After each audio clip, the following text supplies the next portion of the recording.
Fernando Pinto da Silva, vice-président du Conseil national consultatif des personnes handicapées en charge de l'accessibilité, de la conception universelle et du numérique. Je vais essayer de poser ma question de façon simple, mais je vais quand même essayer de l'illustrer un peu, parce que pour certains d'entre nous ici, c'est peut-être pas si évident que ça. On pourrait parler de conception des biens et des matériels, de l'accessibilité au cadre bâti, au commerce, etc. Moi, je vais focaliser mon intervention sur le numérique. Le numérique, c'est une déferlante pour l'ensemble de la population, et pour les personnes en situation de handicap, c'est un vrai questionnement. Ça peut être une source d'autonomie comme une source d'exclusion supplémentaire. Je vais prendre donc l'exemple, par exemple, du dossier médical partagé. Est-il accessible aujourd'hui ou pas? Non. Est-il possible aujourd'hui de pouvoir utiliser les sites de l'Internet public? Alors, pour prendre rapidement quelques chiffres, en 2014, une étude menée par l'association Braillenet montrait que sur un échantillon significatif, seulement 3,7% des sites montraient une déclaration de conformité. Ça ne veut pas dire qu'ils étaient accessibles, hein, ça veut dire qu'ils disaient s'ils étaient accessibles ou pas. Et sur ces 3,7%, en réalité, seulement un site Internet présentait 10 critères d'accessibilité numérique. Des exemples, on pourrait encore en citer quelques-uns. On a parlé de formation ce matin. On pourrait se poser légitimement la question de savoir si mon compte formation est une application accessible. La réponse est non. On peut également poser la question de savoir aujourd'hui s'il est facile ou pas de chercher des offres d'emploi sur le numérique, aujourd'hui quand on est en situation de handicap. Et pour faire écho aux propos liminaires de Jérémy ce matin, alors même qu'il y a actuellement en débat prochainement en tout cas un projet de loi sur l'audiovisuel, la question qui se pose à nous aussi, c'est va-t-on enfin avoir des médias qui soient accessibles avec de l'audiodescription, de la langue des signes française, du sous-titrage, et ce, sans nécessairement penser qu'au contenu. C'est déjà bien de penser au contenu, hein, mais si on a accès à des contenus accessibles, ou plus exactement, si on produit des contenus accessibles, la question qui se pose à nous, c'est est-ce que les tuyaux qui y mènent sont eux-mêmes accessibles? Est-ce que j'ai la possibilité de pouvoir m'inscrire à un fournisseur d'accès à l'Internet de façon accessible? Oui, non. Aujourd'hui, pour beaucoup d'entre nous, la réponse, c'est non. Est-ce que je peux facilement gérer ce matériel? Alors là, il peut faire jusque pendant 1 heure. Hein, je termine. Je suis pas mal poli, mais à un moment donné, je l'arrête. Je termine sur un point. Rappelez que le 12 mars prochain se termine une consultation qui a un référendum d'initiative partagée sur les aéroports de Paris. Est-ce qu'aujourd'hui c'est accessible? Est-ce qu'on peut s'y inscrire et pouvoir participer de façon citoyenne? Aujourd'hui, la réponse est non. Donc ma question, elle est simple. Ma question, elle est simple. Que pensez-vous faire concrètement pour que dans les années qui viennent, le numérique soit une composante d'accessibilité pour l'ensemble des Français? Je vous remercie.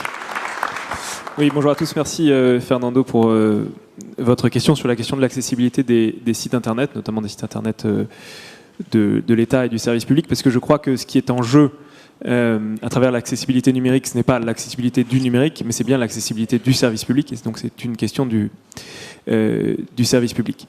En l'espèce, on le sait, vous avez cité des chiffres, on a publié nos propres chiffres pour la première fois ce matin sur l'accessibilité des 250 démarches les plus utilisées par les Français, et les chiffres sont effectivement extrêmement insatisfaisants, une autre manière de dire catastrophique, puisque c'est seulement 13% des sites qui sont accessibles aux personnes en situation de handicap.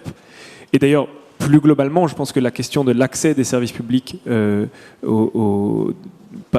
le numérique est un problème de préoccupation. Le défenseur des droits l'a pointé du doigt à de nombreuses reprises. La manière dont nous avons mené à marche forcée depuis des années la question de la numérisation des services publics a laissé de côté beaucoup trop de nos concitoyens. Ça a permis à un certain nombre de nos concitoyens plus de simplicité et plus d'accessibilité, ne serait-ce que pour les personnes en situation de handicap moteur, mais pour d'autres personnes, ça a créé de nouvelles inégalités. C'est pour ça que depuis 1 an et demi, nous avons engagé une démarche extrêmement volontariste sur la question de l'accessibilité, de la simplicité des démarches administratives, sur la question du handicap, mais pas que, avec à la fois la volonté de reposer les règles. On a avec Sophie Cluzel signé un décret il y a quelques mois qui rappelle les règles, la nécessité et l'obligation pour les sites internet du public, mais également un certain nombre de sites internet d'entreprises privées, de se mettre à niveau, et de se mettre à niveau, faute de quoi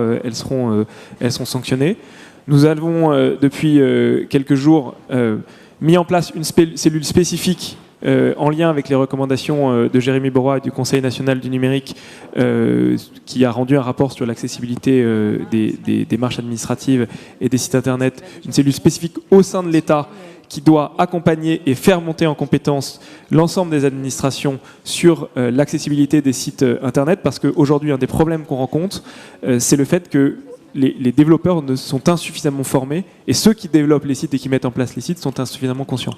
Et donc on va mettre en place une task force spécifique au sein de la direction du numérique qui viendra appuyer les développeurs et les informaticiens de l'ensemble des sites internet des administrations. Dernier élément, j'ai dit tout à l'heure 13%.